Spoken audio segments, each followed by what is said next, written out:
Jezu cichy i serca pokornego,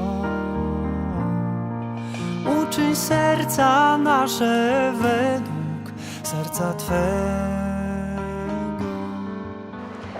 Myślę, że ikona świętej Magdaleny Zofii najlepiej wyraża poprzez swoją symbolikę, czym jest Eucharystia i adoracja w zgromadzeniu Najświętszego Serca Jezusa, Sacré-Cœur.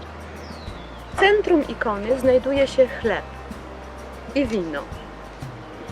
Trzyma je święta Magdalena Zofia. Przyciska mocno chleb do serca i ukazuje, że Eucharystia wprowadza nas w Jezusowy dar z siebie, jak mówią o tym konstytucje zgromadzenia w paragrafie 5.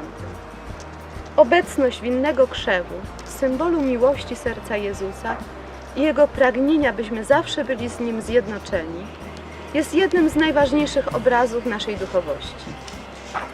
Chleb i wino wyrażają też pokorę i prostotę, przypominają o nieustannym przynoszeniu Panu wszystkiego, co składa się na nasze życie, naszych cierpień, nadziei, dążeń, spraw, a także trudów i pragnień innych ludzi.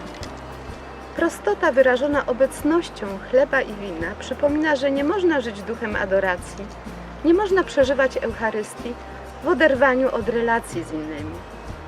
Eucharystia pobudza nas do dzielenia się tym, co mamy i kim jesteśmy ze wszystkimi, nie wykluczając nikogo.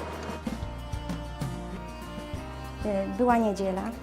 W Ewangelii tego dnia było o rozmnożeniu chleba. I przeżywałam ten dzień, myśląc, Eucharystia, temat. Dzisiaj Pan Jezus zaprasza mnie, żeby pogłębić ten temat. Byłam na Camino de Santiago, czyli byłam w pielgrzymce. I pomyślałam, jak przedłużyć tą Ewangelię w życiu, jak jestem sama. Jest ciepło, gorąco, niosę bagaż, nie mam kontaktu z ludźmi. Czekało mnie jeszcze 12 kilometrów, właściwie nic prawie nie miałam resztkę wody.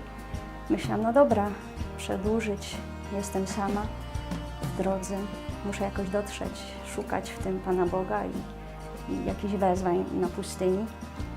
I w połowie drogi spotkałam człowieka, który mieszkał tam sam.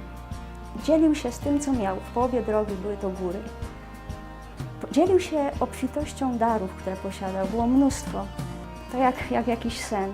Ja spragniona, głodna i z perspektywą dalekiej drogi, bez prawie niczego do zjedzenia, do przeżycia. Jeszcze można przeżyć, no ale daleka droga. On częstował wszystkim, owocami, piciem, nawet były pieniądze. Pytałam się, czemu to robi? On mówi, że ma taki styl życia.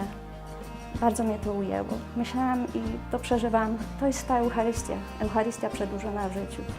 Dzisiejszy dzień był zaproszeniem mnie przez Pana Jezusa, żeby zobaczyć, jak się dzielić miłością. To jest coś, co mnie jakoś bardzo dotknęło. I ten obraz tej Eucharystii, tej Ewangelii połączonej z życiem przez człowieka, którego nie znam, który był obcy i dzielił się tym, co miał, z miłością, z obfitością. Jezus zapraszał mnie do obfitości w dzieleniu się miłością.